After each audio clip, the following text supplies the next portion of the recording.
Et on va parler d'immobilier avec vous, Emmanuel Le Chypre. Le gouvernement ne s'y intéresse pas, c'est dommage. Oui, parce que... Il y a un ministre quand même maintenant du logement depuis hier. Aucune importance.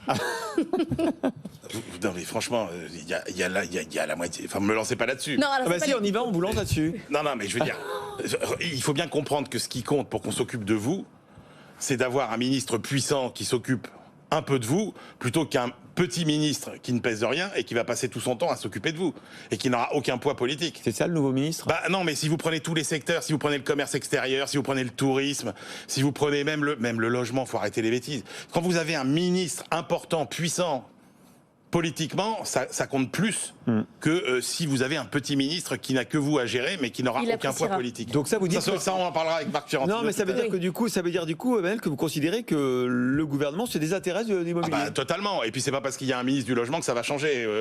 Vous inquiétez pas. Oui, il s'en désintéresse. Il a un raisonnement simple, même simpliste. Emmanuel Macron, le gouvernement, il pense que finalement, ce ralentissement, enfin cet effondrement même de l'activité dans l'immobilier, c'est un problème pour les promoteurs, mais que globalement c'est bon pour les Français, puisque ça veut dire que les prix des logements vont baisser, que ça va redevenir abordable. Et puis tant pis aussi pour les propriétaires, puisque notamment ceux qui ont acheté pour louer, puisque Emmanuel Macron considère que l'immobilier est une rente et qu'un euro investi dans l'économie productive, c'est mieux investi qu'un euro dans l'immobilier. C'était d'ailleurs la logique de l'IFI, qui était le seul impôt qui restait sur la fortune. Et puis, de toute façon, aussi, ils disent, mais attendez, déjà, le logement, ça nous coûte 38 milliards d'euros par an, on va quand même pas dépenser... Un pognon de dingue.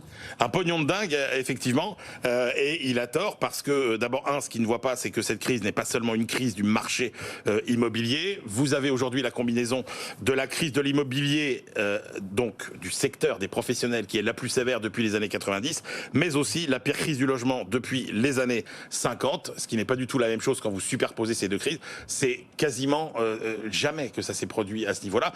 Et ce qui est aussi très inédit dans cette crise, c'est que d'habitude, vous avez une seule explication principale à la crise de l'immobilier. Si vous prenez par exemple le début des années 90, c'était beaucoup l'immobilier de bureau, la spéculation. Si vous prenez 2007, c'est le resserrement du robinet du crédit. Là, vous avez une crise qui est multiforme. Oui, il y a le crédit, mais il y a aussi les problèmes de possibilité de construire. Vous avez toutes les contraintes environnementales, etc. Donc c'est une crise qui est extrêmement compliquée à résoudre et le gouvernement a tort de la sous-estimer. 38 milliards d'aides, c'est quand même considérable, ça rapporte pas autant, si? Oui, mais alors c'est là où Bercy fait mal les comptes. Alors déjà, vous savez, c'est mon expression, le vrai ministre de l'économie, c'est pas Bruno Le Maire, c'est Excel, parce que c'est vraiment des approches extrêmement comptables. Mais en plus, ils ne savent pas non plus faire les comptes.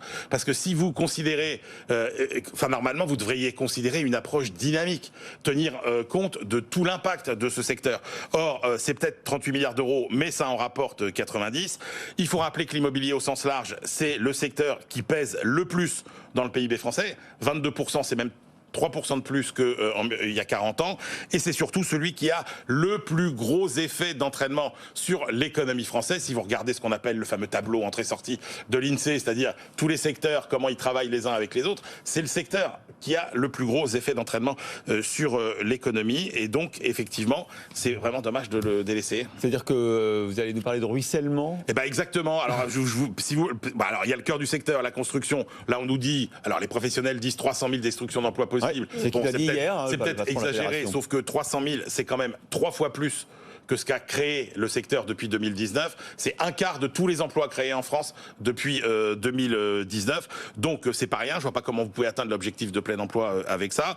Alors évidemment, si on détruit autant d'emplois, je vous passe les conséquences sur les comptes sociaux, chômage, cotisations, etc. C'est un désastre pour les finances publiques, notamment pour celles des collectivités locales. Et puis en amont de l'immobilier, vous avez quoi? Vous avez les banques, vous avez les courtiers, vous avez les agents immobiliers. 700 agences immobilières ont mis la clé sous la porte l'an dernier. 10 000 agents commerciaux indépendants, ils ont arrêté, ils sont partis faire autre chose.